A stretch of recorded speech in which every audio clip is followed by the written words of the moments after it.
The alarm on the screen blazed red. System failure. Nathan Carter slammed his fist on the desk, shouting orders that no one could follow. Around him, panic moved like fire, but one figure stood still, the cleaning lady holding her tablet close. When she tried to speak, he pointed a trembling finger and barked, "You're just the cleaning lady." The room froze in the echo of his words, pride slicing through the silence. For a moment, time seemed to break.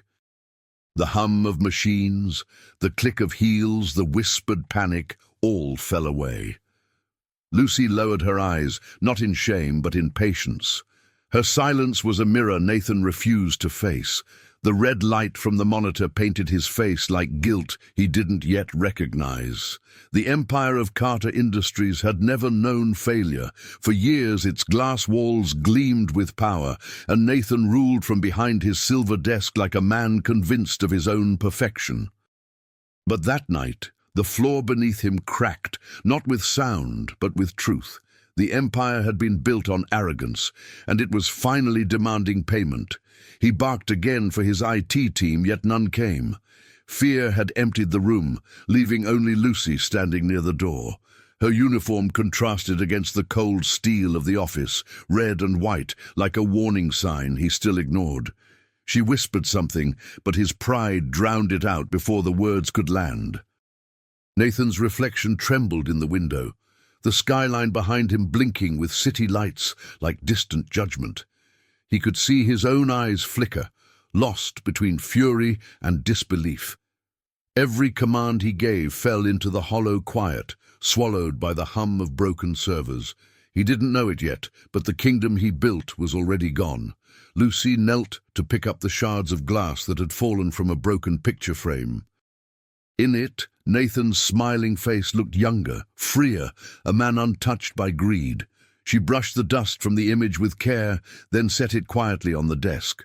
Her movements were small, almost invisible, but they carried the weight of someone who understood collapse too well. He wanted to scream again, to demand obedience, to reassert control. But something in her calm unsettled him. The more she said nothing, the more his anger felt childish, misplaced. She stood there, waiting, not for forgiveness, but for the storm to burn itself out. For a brief instant, he wondered if she pitied him. The lights flickered once more. Nathan's phone buzzed with endless alerts, numbers falling faster than his breath, stock prices collapsing, accounts freezing, partners disappearing. He had always believed money would make him untouchable. Now it mocked him, vanishing line by line across the screen. Lucy finally spoke, her voice barely above a whisper. "Sometimes the system fails because someone broke it on purpose." Nathan turned, startled by the certainty in her tone. Her eyes were steady, her words too precise for a janitor. But before he could ask, she walked away, leaving the echo of truth behind. Nathan sat down slowly, the weight of silence pressing against him. The red glow dimmed, replaced by the grey light of dawn crawling through the window. His empire was falling, and the only person who hadn't run was the one he'd just humiliated. Somewhere deep inside, beneath the wreckage of pride, something fragile began to stir, the first crack of awakening. The office that once roared with commands now breathed only silence. The servers were dead, the lights dimmed to a pale whisper, and the air hung heavy with failure. Nathan sat alone at his desk, staring at the ghost of numbers across the blank screen. Outside, dawn crept through the glass like an intruder, cold and uninvited. His empire had no pulse left. He could still hear his own voice echoing in memory, sharp, cruel, absolute. "You're just the cleaning lady." The words tasted like ash now, sour and hollow. For the first time in years, no one waited for his approval. No assistants, no partners, no investors. Just the low hum of a city that had already forgotten him. Nathan's hands trembled as he reached for the photo Lucy had set back on his desk. The glass was cracked across his younger face, a reminder that even reflections can break. He traced the line with his thumb, feeling the sting of recognition. Pride had built this fortress of glass, and it was pride that had shattered it. He rose from his chair, every step echoing through the empty corridor. The sound of his shoes on the marble floor reminded him of applause, but now it was a mockery, not praise. The scent of cleaning products lingered faintly, oddly comforting, like order surviving chaos. Somewhere, he thought he could still hear Lucy's quiet footsteps. When he reached the main hall, he paused. Desks were abandoned mid-task, screens frozen in error, chairs twisted as if people had fled from ghosts. He touched the back of one chair gently, almost apologetically. How many times had he passed through this place without seeing a single soul? A gust of wind pushed through the half-open window, fluttering papers onto the floor. One sheet landed at his feet, a maintenance report signed by Lucy. The date caught his eye, the night before the crash. She had warned them. She had seen it coming, and no one, least of all him, had listened. Nathan sat down in one of the vacant chairs, the report trembling in his hand. Shame burned through him in slow waves, heavier than anger. He had shouted, commanded, insulted, all to hide that he was afraid of losing control, afraid of being ordinary, and in doing so he had become smaller than he ever imagined. Through the glass walls, the city continued its indifferent rhythm. Cars moved, people hurried, life went on, and for the first time, Nathan felt completely still. He realized that silence wasn't punishment, it was space. Space to see what he had ignored, space to remember what he had lost. He leaned back, closing his eyes. In the stillness, her voice returned, soft, steady, unforgettable. Sometimes the system fails because someone broke it on purpose. Those words replayed like a code he couldn't decipher, a mystery buried beneath his pride. Who was she really? When he opened his eyes, the first rays of sunlight had filled the room. Dust floated like gold in the air, and for a moment the place looked almost holy. Nathan took a deep breath. The fall had begun, but deep inside the silence, something else was being born. The faint heartbeat of humility.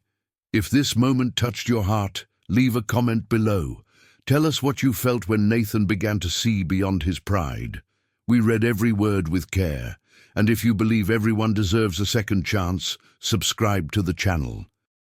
Before the silence and the broken glass, there had been light, bright, sharp, and merciless.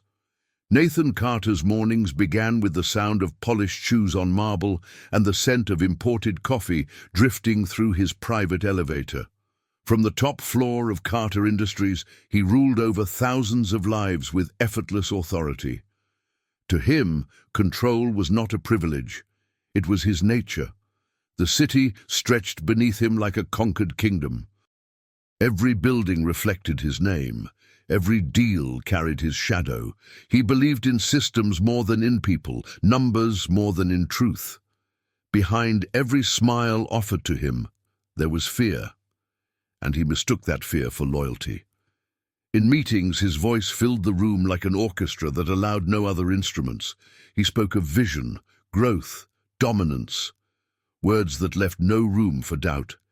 He saw himself as the pulse of progress, a man too intelligent to fail. What he didn't see was how loneliness had quietly become his only companion. At night, when the offices emptied and the world of ambition slept, Lucy entered with her cart and her silence. The echo of her footsteps danced softly against the marble floors. She had learned to blend into the rhythm of the machines, to exist where no one looked. Her uniform was her disguise, her composure, her shield. There was once a time when Lucy wasn't invisible. Screens and circuits had once been her kingdom too. She had led teams, solved crises, and built security walls others could not breach, until betrayal from within stripped her of everything she was: her career, her name, her faith in fairness. The fall had been silent, but complete. Sometimes she paused by Nathan's glass office, her reflection merging with his through the pain. He never noticed her eyes, the eyes of someone who had already lost everything he still feared to lose. She saw in him the arrogance of the world that had broken her, and still a quiet empathy flickered beneath her restraint. Nathan, in his solitude of luxury, never imagined the fragility of his empire. He lived in the illusion of invincibility, certain that money could buy loyalty and that fear could replace respect. When an assistant once mentioned the cleaner seemed unusually observant, Nathan smirked and said, "Let her observe. She's here to clean, not to think." He did not see the irony in his words, nor the danger they carried. For while he stood blinded by admiration for himself, Lucy was watching the invisible corners, places where truth hides. She understood systems, and she could sense when one was being poisoned. There was something in the company's digital pulse that no one else had noticed. Her nights became longer. She stayed by the server room more often, watching screens flicker with subtle irregularities. To others, it was routine. To her, it was a warning. She began saving fragments of data, small traces of a larger betrayal, patient, methodical, unseen. Then, one night, it happened. The code flashed red for just a second, not an accident, not a glitch, a deliberate breach. Lucy's heart pounded as the reflection of the screen lit her face. She knew what it meant. Someone inside was breaking the empire from within. And when it finally fell, she would be the only one who had seen it coming. The meeting room felt colder than usual. Nathan sat at the head of the long oak table, his posture rigid, his eyes red from sleepless hours. Papers were scattered across the glass surface like pieces of a fallen crown. He had called in what was left of his team, and among them, almost unnoticed, stood the cleaning lady. Lucy held her badge in both hands, unsure if she should speak. She hadn't been invited, but she was the only one who hadn't left the building that night. Nathan's gaze brushed past her, sharp and impatient. "Why are you here?" he asked, his voice hoarse but commanding. She looked at him steadily. "Because the system didn't fail by accident." The room went still. The few employees remaining exchanged uncertain looks. Nathan leaned forward, frowning. "You think you know what happened?" His tone was a mix of disbelief and irritation. Lucy's answer was calm, almost detached. "I don't think. I know." Her words carried no arrogance, only quiet certainty. Nathan gestured toward the CTO, a nervous man clutching a tablet. "Explain to her that we've already ruled out sabotage." But the CTO hesitated. Lucy stepped closer, her eyes fixed on the data displayed. "That's not a server crash. It's a deliberate shutdown sequence. Someone planted it days ago." The man's face went pale. For the first time in years, Nathan didn't know what to say. He rose from his chair, trying to reclaim authority, but his confidence faltered. "How would you know that?" he demanded. Lucy met his stare without fear. "Because I used to build systems like yours, and because I recognized the signature of the person who broke it." Her words landed like thunder. Nathan's mind raced, pride clashing with confusion. Every instinct told him to reject her, to remind her of her place, yet something in her tone, in the precision of her language, silenced him. She wasn't guessing, she was remembering. Lucy walked to the screen and typed a few lines of code. The terminal came alive, revealing a string of encrypted entries that even his engineers hadn't noticed. Nathan's breath caught as he saw it, the proof of betrayal glowing in front of him. His empire hadn't fallen to chance, it had been murdered from within. He studied her in silence. The faint hum of the machines filled the space between them. For the first time, he saw more than a uniform. He saw intelligence wrapped in humility, strength without armor. The realization unsettled him, that someone so invisible could hold the truth in her hands. Lucy stepped back, letting the data speak for itself. "You can fire me if you want," she said softly. "But if you do, you'll never find who did this." Nathan opened his mouth, but no words came. She turned toward the door, the reflection of the screen flickering across her face like a quiet storm. As the door closed behind her, Nathan remained frozen in place. The empire he thought he understood had just shifted beneath his feet. For the first time, he didn't feel like the most powerful man in the room. He felt small and strangely aware that power, real power, had just walked away wearing a janitor's uniform. The following morning, the building felt like a wounded animal, silent, tense, holding its breath. Nathan stood before the floor-to-ceiling windows, watching the grey sky press against the city. The storm outside matched the one inside him. Lucy's words from the night before refused to fade. It didn't fail by accident. He tried to bury the thought beneath a mountain of denial. He called in consultants, demanded reports, ordered analyses, all designed to prove her wrong. Yet every chart, every number pointed to the same truth: sabotage.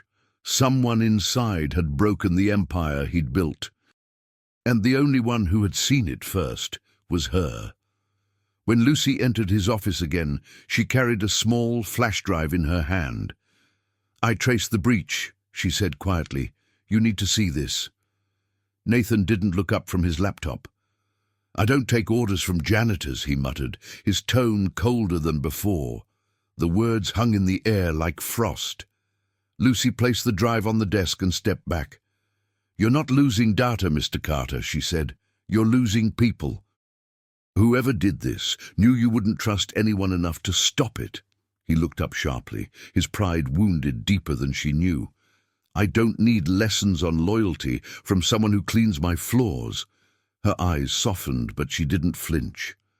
"Then perhaps you'll understand it when there's nothing left to clean." She turned toward the door, her calmness a quiet rebellion. For a man used to being feared, her composure felt unbearable. Every word she spoke seemed to echo in the room long after she left. Nathan slammed his hand against the desk once she was gone. He hated the tremor in his fingers, the uncertainty creeping in. Why couldn't he ignore her?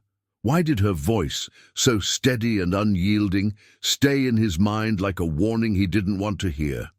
The truth was simple. She had seen what he couldn't.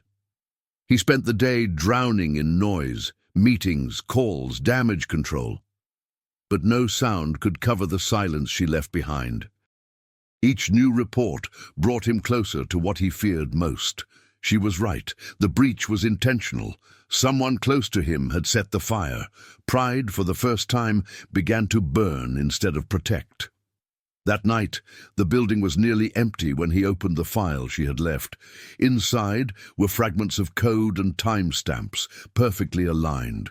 He didn't understand it all, but one thing was clear. The trail began inside his boardroom. Betrayal wore a suit and a handshake. Nathan leaned back in his chair, exhausted. He stared at the city lights flickering below, each one a reminder of how easily brilliance can blind. Somewhere in the reflection, he thought of Lucy again, her voice calm, her warning precise. He realized he had driven away the only person who had been on his side. He closed his laptop slowly, the weight of his own arrogance pressing against his chest. The empire was cracking, and the sound was no longer distant. He whispered to himself, almost a confession. She was right, but the room offered no mercy. Only silence, and in that silence Nathan Carter took his first wound, the taste of humility. The next weeks were a storm without thunder, a quiet, relentless undoing. Nathan tried to rebuild his empire the only way he knew how, through command, orders, threats, restructures. Every morning he arrived earlier, every night he left later. His voice filled the halls again, but now it carried a different sound, desperation disguised as control. He fired 3 executives in one afternoon, accused 2 department heads of betrayal, sent lawyers to chase ghosts. The boardrooms that once echoed with ambition now trembled with fear. Yet the numbers on the screen kept falling, like sand slipping through his closed hand. The empire was bleeding, and he couldn't stop it. News outlets caught the scent of collapse. Carter Industries faces internal sabotage, headlines screamed. Investors vanished overnight. Partners withdrew, clients panicked, and the proudest name in the city became a whisper of caution. Nathan watched the headlines scroll past, numb. Power, once absolute, now mocked him from every corner. Lucy moved silently through the wreckage. She no longer tried to help. He had made it clear that her voice was unwelcome. But her eyes followed everything. The new security guards, the erased files, the locked accounts. She could see patterns forming, invisible to others. The pieces of betrayal were moving faster now. Sometimes Nathan caught sight of her in the corridor, a quiet shadow passing behind glass walls. Her presence irritated him, not because she was wrong, but because she reminded him of how wrong he'd been. Every time she turned away, he felt the sting of his own blindness. The arrogance that once protected him was now his cage. He called for more control, more systems, more surveillance, more obedience. But the tighter he gripped, the faster everything slipped. His managers avoided his eyes, his staff worked in silence, and whispers filled the air where laughter once lived. Fear was no longer his weapon. It had become his reflection. Late one evening, he stood before the window of his penthouse office, looking down at the city that had crowned him king. The skyline glittered, indifferent. He remembered the first time he'd seen that view, how it had made him feel infinite. Now it only made him feel small. The city no longer belonged to him. In the empty office below, Lucy finished wiping down the glass table where his empire had begun. She paused for a moment, her reflection faint beside his, 2 worlds divided by arrogance and silence. She didn't hate him. She pitied the man who still believed control could heal what only humility could. Nathan poured himself a drink, staring at the amber liquid trembling in the glass. He whispered to no one, "I built all this to never feel small again." His voice cracked on the last word. The sound of it echoed in the hollow room, swallowed by the emptiness he had created. Outside, thunder rolled over the city, soft but certain. The rain began to fall against the windows, washing away the dust of pride. And somewhere in that quiet storm, Nathan Carter stood alone, powerful in title, powerless in truth, carrying the full weight of his own arrogance. The storm that had been building for weeks finally broke. It wasn't thunder or rain this time. It was silence, cold and final. Nathan arrived at the office to find men in suits waiting with sealed envelopes. The words inside were simple and merciless: accounts frozen, assets seized, investigation pending. The empire had officially fallen.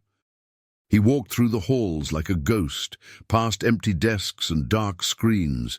The sound of his shoes echoed through the space where hundreds once worked. On the wall, the company logo still shone, but faintly, like a crown losing its light. He touched it once, almost tenderly, as if saying goodbye to himself. The calls came next: investors, lawyers, journalists, each voice sharper than the last. Some demanded answers, others offered pity, but most just wanted distance. The man they had called untouchable was now toxic. Nathan didn't argue. He simply sat there, listening to his own name fall apart, one syllable at a time. His office felt smaller now. The glass walls no longer reflected success. They reflected defeat. He noticed how dust had begun to gather on the edges of the desk, something he once would have fired someone over. Now it didn't matter. Pride had no use in a kingdom without subjects. By noon, his closest partner, the one he trusted most, called to wish him well. The words were polite, but the betrayal underneath them was clear. Nathan ended the call without a word. He had built his empire on contracts and control, yet loyalty had never been written into either. When the sun began to set, he walked the building one last time. Each floor told a story of departure. Computers unplugged, plants dying, files gone.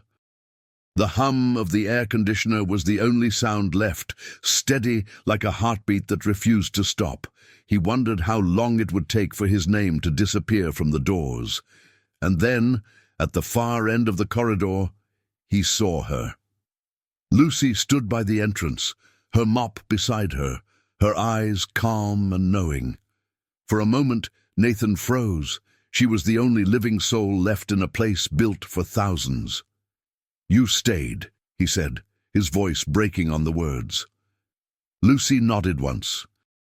"Not everyone runs from the fire," she said softly. "Some of us know how to walk through it." Nathan tried to smile, but it came out as grief. She looked around the ruined office, then back at him. "It's not over unless you stop believing it is." He wanted to answer, to ask her why she hadn't left, but his throat tightened with shame. Instead, he simply lowered his eyes, the man who once looked down on everyone, now unable to lift his own gaze. Lucy turned toward the window, watching the rain trail down the glass like tears. Nathan stood beside her, silent. The city lights shimmered through the storm, reflecting in her eyes, steady, unafraid. For the first time, he understood what true strength looked like, and it didn't wear a suit. As thunder rolled in the distance, one truth settled deep inside him. He had lost everything that didn't matter, and found the one person who did. That night, the penthouse no longer felt like home. The marble floors that once gleamed with pride now echoed with emptiness. Nathan walked through the silent rooms, the sound of his footsteps the only proof that he still existed. The city below glittered without him, its lights moving on as if nothing had changed. He realized, painfully, that he had built a kingdom no one would miss. He sat on the edge of his bed, the phone heavy in his hand. There was no one left to call. Every contact that once meant power now meant loss. The walls felt closer, the air thinner. In the distance, thunder rolled over the city, soft, distant, uncaring. It was strange how even storms seemed indifferent to the fall of kings. On the nightstand lay the photograph Lucy had restored. He didn't know why he had kept it. The crack across his younger face looked deeper in the dark, like a wound time refused to heal. He remembered the man in that photo, ambitious, flawless, unstoppable. But beneath the perfection, there had always been fear. He could see it now. Nathan stood and walked toward the window. Rain traced slow, trembling lines down the glass. He pressed his hand against it, feeling the cold seep into his skin. Somewhere below, headlights moved through puddles, each beam of light disappearing too quickly. "That's me," he thought. Bright for a moment, then gone. He poured himself a drink, but it no longer tasted like comfort. The liquid burned, sharp and bitter, just like regret. His father had once told him, "Power isn't about what you can command, it's about what you can endure." Nathan had never understood those words. Not until tonight, when endurance was all he had left. He sat in the dark for hours, listening to the rhythm of rain and memory. Faces drifted through his mind, investors, rivals, friends, all of them fading away. And then Lucy's face appeared, steady and calm. The memory of her words echoed softly. "Some of us know how to walk through fire." He realized now that she hadn't been talking about him. She had been talking about herself. On the floor near the door, something caught his eye, a folded note. He didn't remember hearing anyone enter. With trembling fingers, he opened it. In Lucy's handwriting were 7 simple words. Some systems crash to be rebuilt stronger. He read them again and again as if decoding a message meant for his soul. He placed the note on his desk beside the photo and sat there motionless. For the first time, he didn't feel anger or fear or even shame, only stillness, the kind that comes when there is nothing left to hide. The city lights flickered on his face, painting him in fragments of gold and shadow. Nathan closed his eyes and whispered a prayer he didn't fully remember how to say. It wasn't about wealth or reputation or redemption. It was a plea for understanding, for a reason to begin again. In the silence that followed, something fragile stirred inside him. Not hope yet, but the space where hope could grow. As dawn approached, the storm finally broke. Light slipped between the clouds, touching the city like forgiveness. Nathan watched it, exhausted, but awake in a way he had never been before.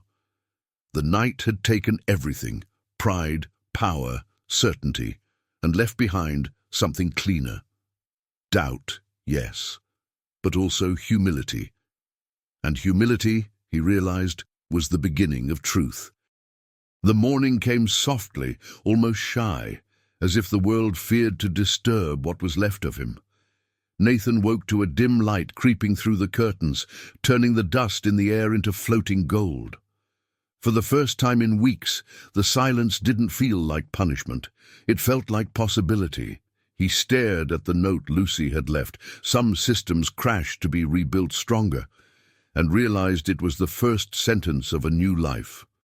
He walked through his penthouse barefoot, feeling the chill of the marble under his feet. Everywhere he looked, there were reminders of what pride had built. Framed magazine covers, awards engraved with his name, suits lined in perfect order. They were monuments to a man who no longer existed. He took one of the awards from the shelf, stared at his smiling face, and whispered, "You lied to yourself beautifully." In the kitchen he made coffee for the first time in years, hands awkward, untrained. The simple act felt like humility in motion. He didn't check his phone. He didn't call anyone. He just stood by the window, holding the warm cup and watching the light move slowly across the skyline. There was something sacred in the stillness, the kind of peace that comes only after surrender. When he finally stepped outside, the city greeted him without judgment. The air smelled of wet pavement and new beginnings. People passed by, strangers, unaware, alive. He walked among them quietly, no longer separate, no longer above. Each face he saw felt like a reminder that life had always been happening beyond his empire. He crossed the street to a small park near the river.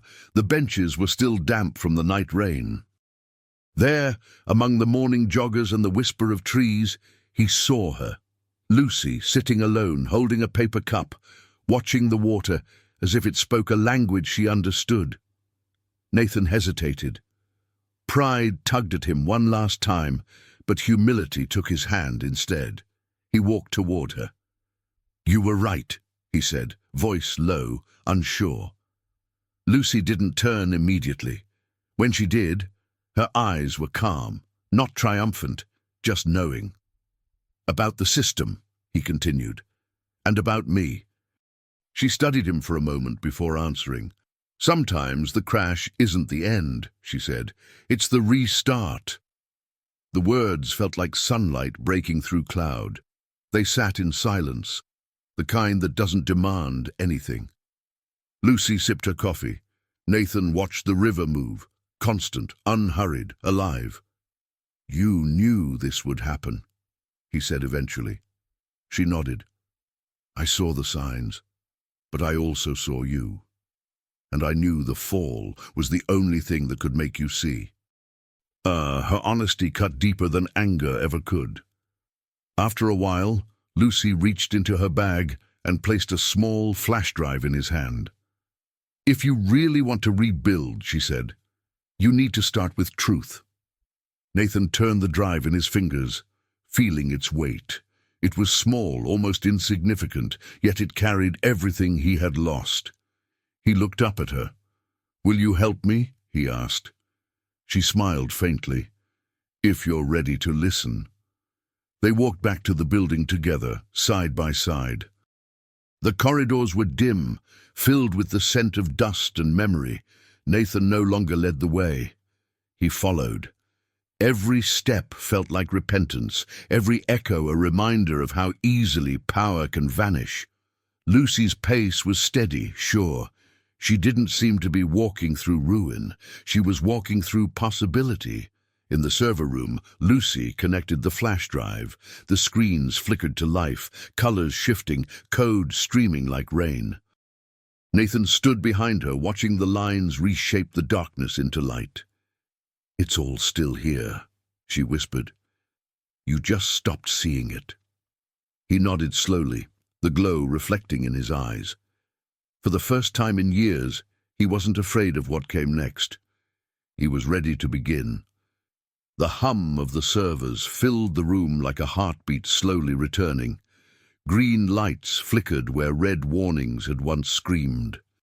Nathan stood beside Lucy, his hands clasped behind his back, the glow of the screens painting their faces in shades of forgiveness.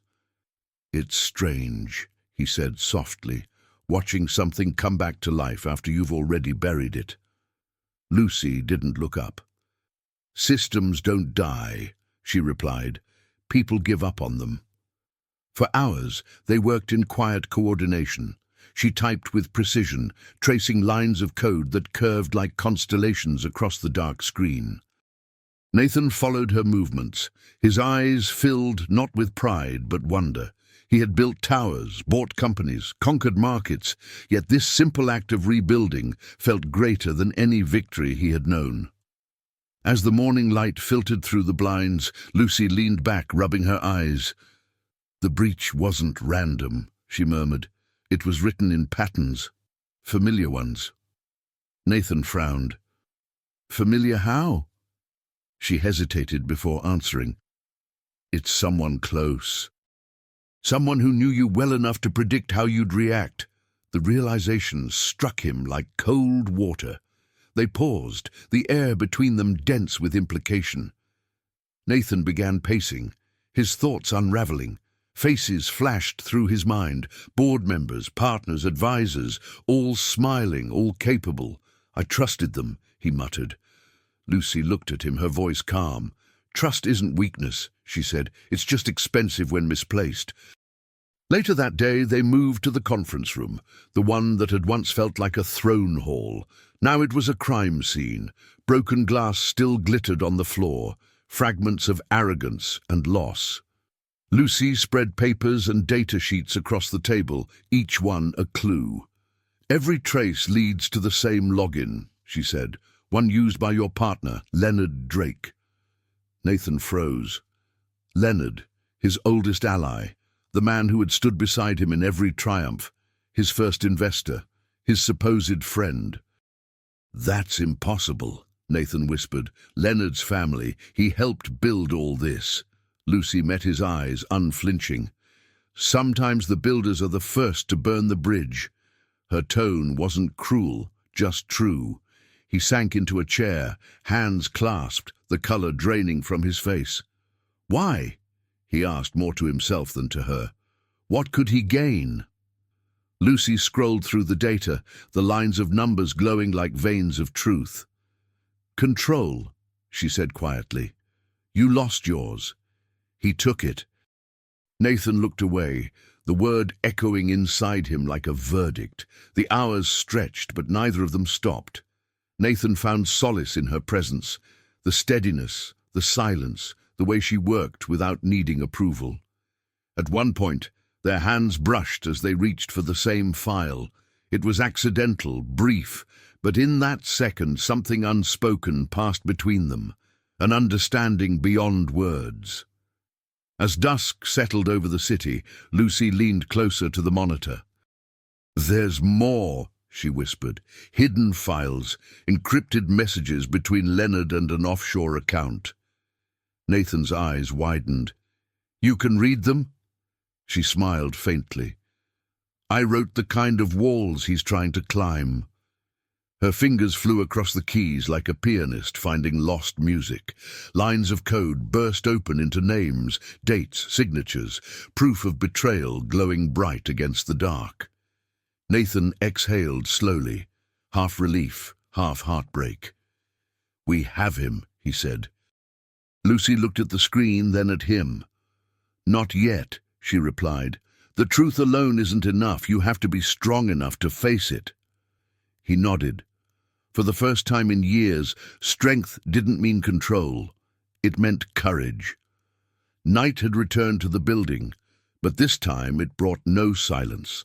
The server room pulsed with light, code flowing like veins of electricity through the dark. Nathan stood beside Lucy, watching the truth write itself line by line across the screen. Each new fragment of data struck him like a confession. The betrayal wasn't just business, it was personal. Lucy stopped typing, her hand trembling slightly. "Look here," she whispered, highlighting a message. It was a thread of emails between Leonard and an external contact, but one signature froze her. Her breath caught. "No," she murmured. "It can't be him." Nathan turned sharply. "What do you mean?" She hesitated, the color draining from her face. "Before I worked here," she said slowly, "I was part of a cybersecurity firm called Argus Tech." Her eyes were distant, her voice soft but steady. "We designed systems for corporate defense.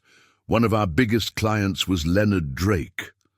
Nathan's mind reeled. "Leonard!" She nodded. "He was the man who destroyed my career. He leaked my data, framed me for breach, and erased my name." The room felt smaller suddenly, suffocating under the weight of shared history. Nathan stared at her, the realization sinking deep. "He did this to you, and to me." Lucy looked down, fighting the tremor in her voice. "He always knew how to use people's pride against them. You trusted him because he made you feel invincible. I trusted him because he made me feel seen." The screens flickered, as if reacting to their revelation. Nathan ran a hand through his hair, pacing, trying to hold back the tide of anger rising in his chest. "He built everything beside me," he said. "He knew every weakness." Lucy met his gaze. "That's why he could destroy it. He wasn't just after your company, Nathan. He wanted you broken." They stood in silence for a long time. Only the faint hum of the servers filled the air, steady like a heartbeat refusing to die. Lucy took a slow breath. "I saved every file from Argus Tech before it collapsed. I never knew why. Until now." She inserted another drive into the port. The screen shifted again, revealing more names, more trails, all pointing back to Leonard Drake. Nathan's voice cracked. "All this time you were living under the shadow of my enemy, and I treated you like a stranger." Lucy's eyes softened. "Sometimes we meet people for reasons we don't understand yet," she said. "I think you and I were meant to find this together." The gentleness in her tone broke through his bitterness like light through fog. He looked at her, truly looked, and for the first time saw not a savior or a servant but an equal. The pain in her story mirrored his own, different wounds, same scars. It was as if fate had brought two broken pieces together to expose the same source of poison. "He took everything from us," Nathan said quietly, "but not for long." Lucy turned back to the screen, her fingers moving faster now. The lines of code began to merge, forming a clear timeline of corruption. Nathan leaned closer, his pulse quickening. "He used shell companies, offshore transfers, silent partners," Lucy explained. "This isn't just sabotage, it's theft, and it's been going on for years." The puzzle was finally taking shape. As the last file decrypted, one image filled the screen, a signed authorization document dated 2 years earlier, bearing both of their names. Leonard had used their trust to commit his crimes. Nathan stared at it, stunned. "He forged us," he whispered. Lucy exhaled shakily. "And now he's trapped himself." The truth was there, glowing bright, but so was the danger. This wasn't the end. It was the line before war. The boardroom was no longer a place of meetings. It was a battlefield of glass and silence. Nathan stood at the far end of the table, his reflection sharp against the window behind him. Rain streaked the city in silver threads, thunder murmuring in the distance. Lucy stood beside him, her eyes steady, her flash drive resting like a weapon on the table. When the doors opened, Leonard Drake entered with the calm of a man who believed he was untouchable. His tailored suit gleamed under the cold lights, his smile as rehearsed as ever. "Nathan," he said warmly, "I heard you've been having troubles." His voice carried the smooth venom of habit. "You should have called me sooner." Nathan didn't answer. He just pressed play. The projector whirred to life. On the wall, emails, contracts and transfers appeared, every secret Leonard thought buried now glowing in the dark. His smile faltered, just slightly. "Where did you get this?" he demanded. Lucy stepped forward, her voice low and precise. "From the systems you thought you could erase. You should have cleaned your code better." Leonard laughed, a brittle sound. "You think this means anything? You have no legal claim. No one will believe the word of a janitor and a disgraced CEO. Nathan's jaw tightened. "Maybe," he said, "but you forgot one thing." He pointed to the signature glowing on the screen, Leonard's own beside theirs. "You didn't just steal, you forged." For a brief second, Leonard's mask cracked. Then came the sneer. "You won't take me down with data," he said. "You'll need proof that breathes." Lucy reached into her bag and pulled out a recorder. She pressed a button, and his voice filled the room. The recording from years ago when he'd framed her at Argostech. His own confession, every word like a blade returning to its owner. Nathan watched the color drain from Leonard's face. "You ruined her," he said quietly. "You ruined me. You used our faith to build your empire on lies." Leonard tried to laugh again, but his voice broke mid-sound. "That's business," he hissed. "It's survival." Nathan shook his head. "No, it's rot." The rain outside began to fall harder, like applause from heaven. Security entered the room at Lucy's signal. She handed them a sealed envelope, copies of every file, every message. "Send this to the authorities," she said calmly, "and make sure it reaches the press by morning." Leonard lunged forward, but Nathan caught his wrist. Their eyes met. Two men who had once built an empire together, now standing on its ashes. "You taught me something," Nathan said quietly. "That power without integrity is just noise." He released Leonard's hand. "And I'm done listening." The guards pulled the man away, his protests echoing down the corridor. Lucy stood in silence, watching the door close, the sound of justice both heavy and clean. For a long time, neither of them spoke. The screens still glowed with evidence, illuminating their faces. Nathan finally turned to her. "It's over," he said softly. Lucy shook her head. "No," she whispered. "It's only the beginning." Her eyes, once filled with pain, now carried something purer, peace wrapped in strength. Nathan walked to the window, the city lights trembling through the rain. He realized justice didn't roar. It whispered. And in that whisper, something inside him finally broke free. The man who had once built walls now stood open, cleansed by truth.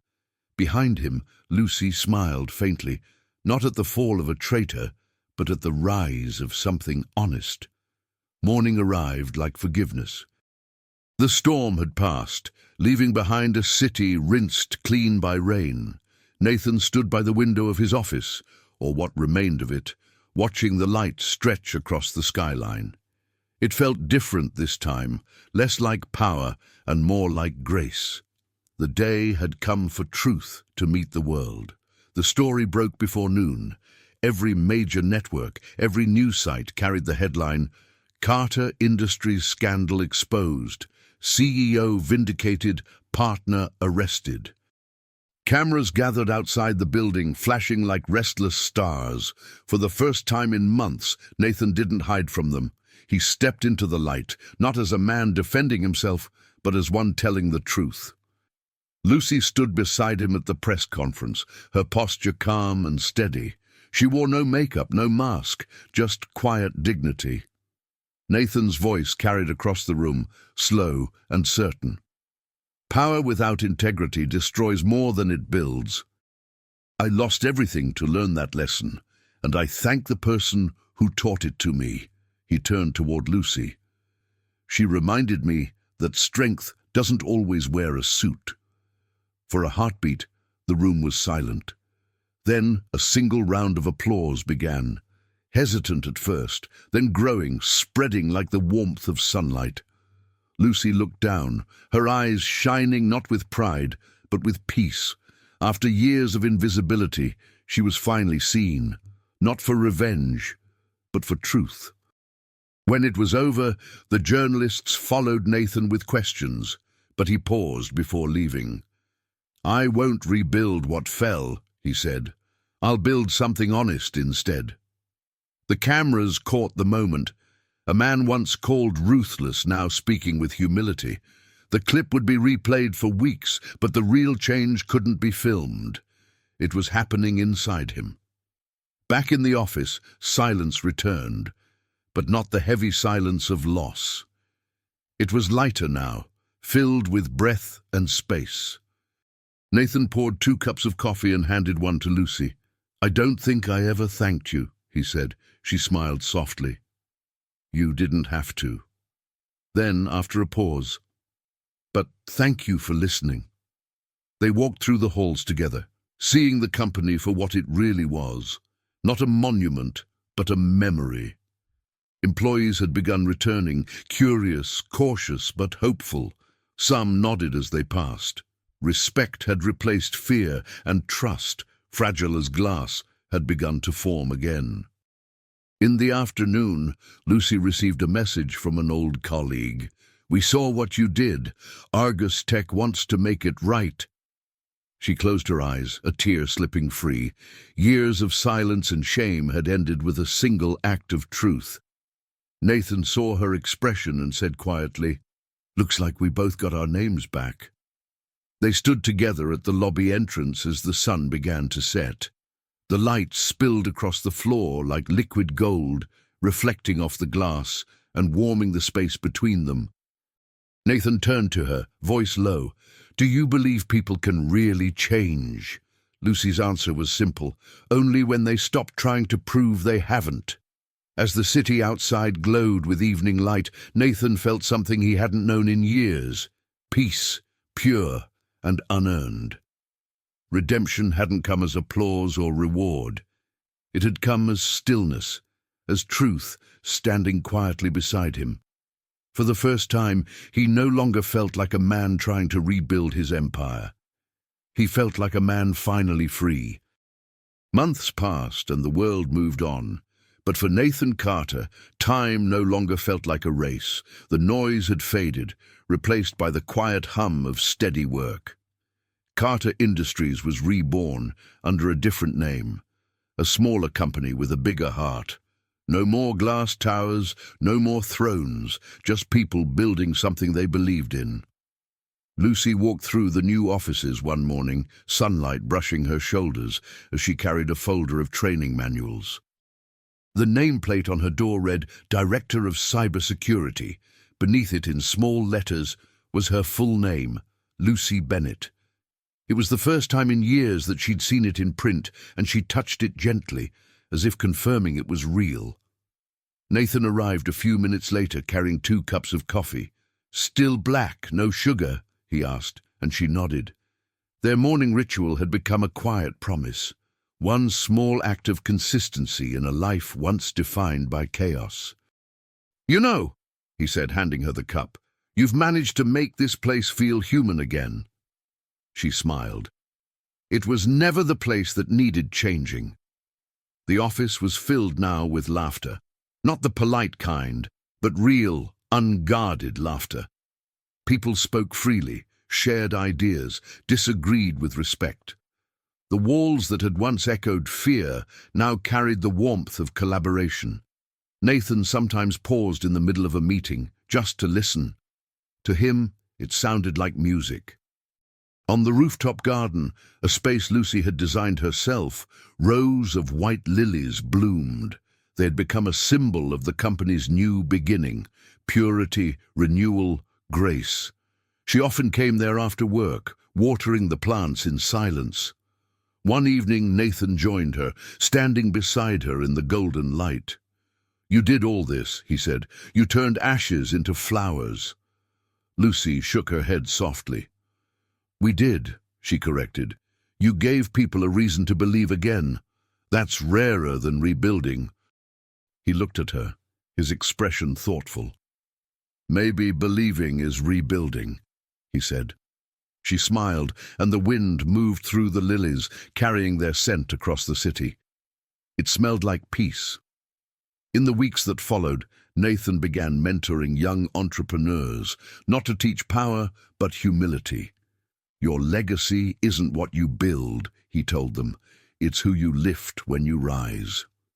His words spread quietly, quoted in interviews and written on walls. But the truth was, he was only repeating what Lucy had once shown him through action.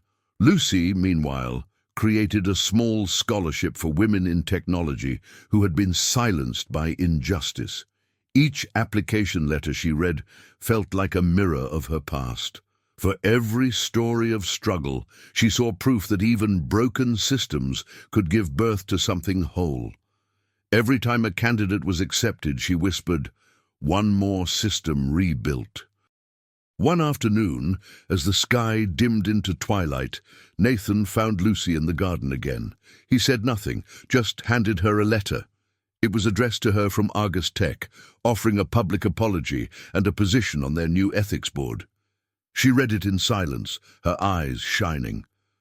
"Looks like even the old systems can change," she said softly. They stood there together, the skyline glowing beneath the setting sun. The air felt warm, forgiving, alive. Nathan looked at her, not with the gaze of a man seeking redemption, but with gratitude, the kind that doesn't need words, the kind that knows peace when it finally arrives. The storm was over.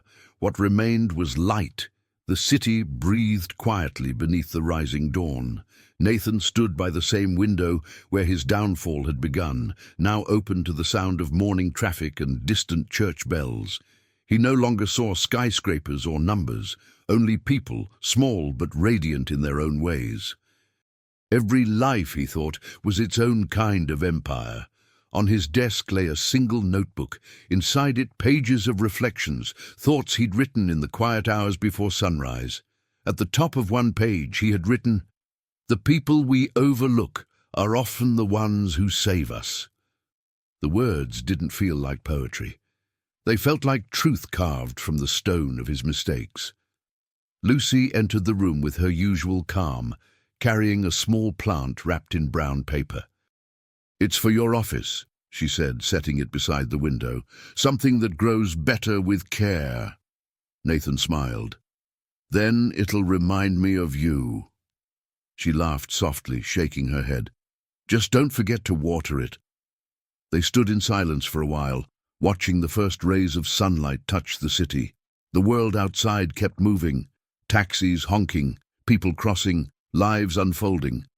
But inside that room, time slowed. It was a sacred kind of stillness, the kind that comes only after a storm has fully passed. "I used to think redemption was about rebuilding what I lost," Nathan said quietly. "Now I see it's about rebuilding who I am." Lucy looked at him with the kind of understanding that words can't hold. "And?" she asked. He smiled faintly. "I think I finally like the person who survived." Later that morning, the company gathered in the lobby. The old logo had been replaced with a new one, simple, clean, and meaningful, a single lily in gold. Nathan spoke only briefly. "May we never forget that strength isn't measured in power, but in kindness." The applause that followed was gentle, sincere, and deeply human. As the crowd dispersed, Lucy remained behind, gazing at the symbol. Her reflection merged with the flower etched in glass, the image of a woman once invisible, now immortalized in the heart of the company she helped save. She didn't need recognition. Her peace was enough. That evening, Nathan sat at his desk again, writing the final line in his notebook. The light that saves us doesn't come from above. It rises quietly from those who walk beside us. He closed it slowly, setting it next to the plant Lucy had given him. Outside, the city shimmered, alive, imperfect, forgiven. He looked out at the fading horizon, the sky painted in gold and grey. Life, he realized, wasn't about victory or failure. It was about the people who stay, the ones who reach down when you fall and remind you that even in ruins there's light. He whispered her name once, softly, like a prayer. Lucy. The camera would fade now, away from the window, away from the skyline, into the warm glow of the lilies on his desk. Peace filled the frame. And as the music rose, a gentle voice would say, "If this story touched your heart, click on the screen now to watch another tale of kindness, forgiveness, and the quiet strength that changes everything."